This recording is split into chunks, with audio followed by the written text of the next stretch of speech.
द्युलोक अग्नि पंचाग्नि विद्या। चौथे प्रश्न का पहले निर्णय किया जाता है। क्रम भंग तो इसलिए किया गया है कि इस प्रश्न के निर्णय के अधीन ही अन्य प्रश्नों का निर्णय है। हे गौतम, ये लोक द्युलोक ही अग्नि है। आदित्य उसका समिध अर्थात ईंधन है। किरणें धूम है, दिन ज्वाला है, दिशाएं अंगार है, अवांतर दिशाएं विस्फुलिंग अर्थात चिंगारियां हैं। इस अग्नि में देवगण श्रद्धा को हवन करते हैं। उस आहुति से सोम राजा होता है। हे गौतम, ये द्युलोक अग्नि है। स्त्री और पुरुष के समान अग्नि न होने पर भी द्युलोक में अग्नि दृष्टि का विधान किया जाता है। उस द्युलोक रूप अग्नि को सम्यक प्रकार से दीप्त करने वाला होने से आदित्य उसका समिध है, क्योंकि आदित्य से ही उस लोक का सम्यक प्रकार से दीपन अर्थात प्रकाशन होता है। किरणें धूम है, क्योंकि जिस प्रकार ईंधन से धुआं उठता है उसी प्रकार आदित्य रूपी ईंधन से उठने में इन किरणों की धूप से समानता है। कारण आदित्य से ही किरणें निकलती हैं और लोक में समिध ईंधन से धूम निकलता है। प्रकाश में समानता होने के कारण दिन ज्वाला है। उपशम में समानता होने से दिशाएं अंगारे हैं तथा विस्फुलिंगों के समान बिखरी हुई होने के कारण अवांतर दिशाएं विस्फुलिंग हैं। ऐसे गुणों से युक्त इस द्युलोक रूप अग्नि में इंद्रादि देवगण आहुति द्रव्य स्थानीय श्रद्धा को हवन करते अर्थात डालते हैं।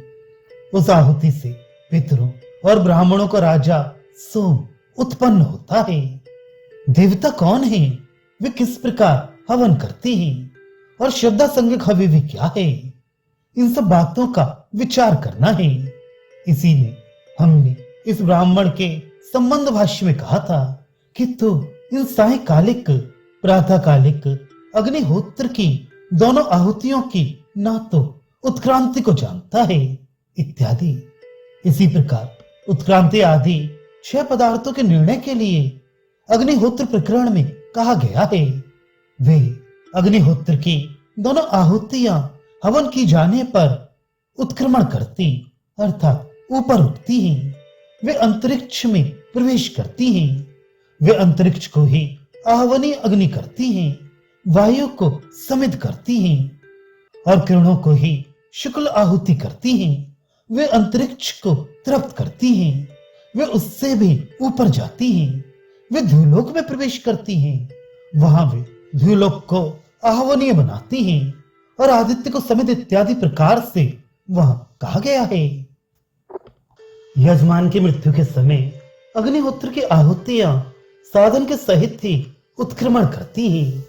इस लोक में जिस प्रकार विजन आहवनीय अग्नि समिध धूम अंगार विस्फुलिंग और आहुति द्रव्य रूप साधनों से युक्त जानी जाती है, उसी प्रकार वे इस लोक से उस लोक के प्रति उत्क्रमण करती हैं।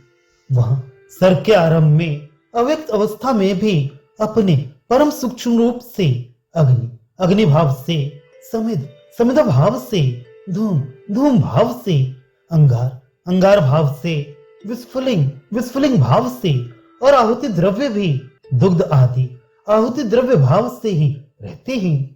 अर्थात प्रलय में इनका स्थूल रूप न रहने पर भी ये सब पदार्थ अपनी शक्तियों के रूप में रहते हैं। अतः ये सब सामान्य भाव को प्राप्त नहीं होते और जब अग्निहोत्र की आहुतियों से उत्पन्न हुए अपूर्व से पुनः सृष्टि आरंभ होती है तो वे पुनः व्यक्त जगत के रूप में परिणित हो जाती हैं। वह साधन सहित अग्निहोत्र रूप कर्म अपूर्व रूप से व्यवस्थित होकर विद्यमान रहता हुआ ही जगत के अव्यक्त होने के समय पुनः उसी प्रकार अंतरिक्ष आदि का आवने आदि अग्निभाव करता हुआ वे परिणाम को प्राप्त हो जाता है। इसी प्रकार इस समय भी अग्निहोत्र संज्ञक कर्म जगत का आरंभक है। इस प्रकार ये सारा जगत अग्निहोत्र से उत्पन्न हुए अपूर्व का विपरिणाम रूप है।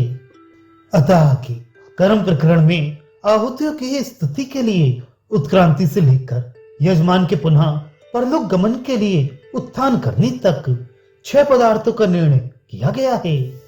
यहाँ इस ब्राह्मण में तो कर्ता के कर्म फल के निरूपण की इच्छा होने पर द्विलोक अग्नि इत्यादि से आरंभ करके विशिष्ट फल के उपभोग के लिए उत्तर मार्ग की प्राप्ति का साधन भूता पंचाग्नि विद्या का विधान करना अभिष्ट है।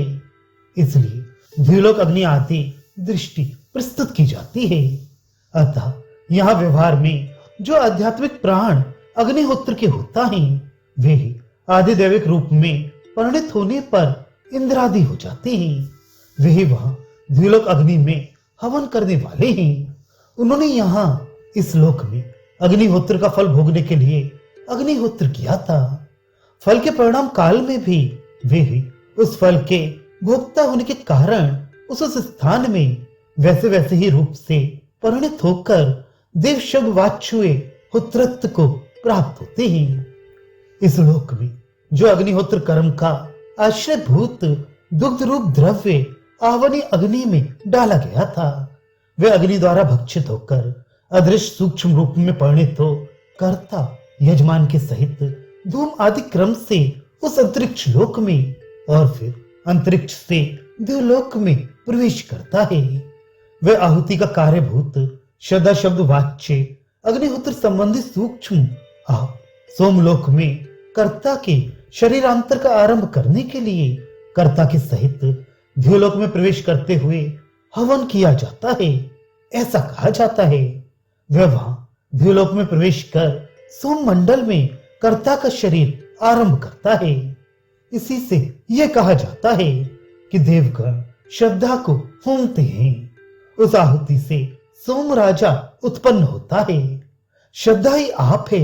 इस श्रुति से भी यही सिद्ध होता है। क्या तू जानता है कि कितनी संख्या वाली आहुति के हवन किए जाने पर आप पुरुष शब्द वाच्य होकर उठकर बोलने लगता है? ये प्रश्न है। उसी का निर्णय करने के प्रसंग में ये द्युलोक की अग्नि है इस प्रकार आरंभ किया गया है।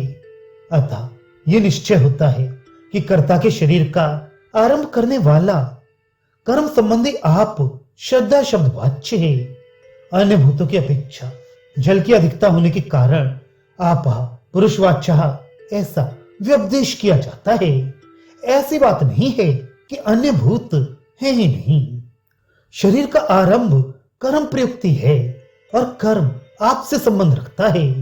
अतः शरीर रचना में आपकी प्रधानता है। इससे भी आपा पुरुष वाच्य ऐसा उल्लेख किया गया है। सभी जगह जन्म का आरंभ कर्म के ही कारण है। वह अग्निहोत्र के प्रकरण में यद्यपि अग्निहोत्र की आहुतियों की स्तुति के द्वारा उत्क्रांत आदि 6 पदार्थ प्रस्तुत किए गए हैं, तो भी उससे अग्निहोत्र आदि सारे ही वैदिक कर्म लक्षित होते हैं। स्त्री और अग्नि से संबंध रखने वाले 5 कर्मों का आरंभ करके कर्म से पृथ्वीलोक प्राप्त होता है, ऐसा कहा गया है। तथा आगे भी जो यज्ञ दान और तप से लोकों को जय करते हैं, ऐसा श्रुति कहेगी।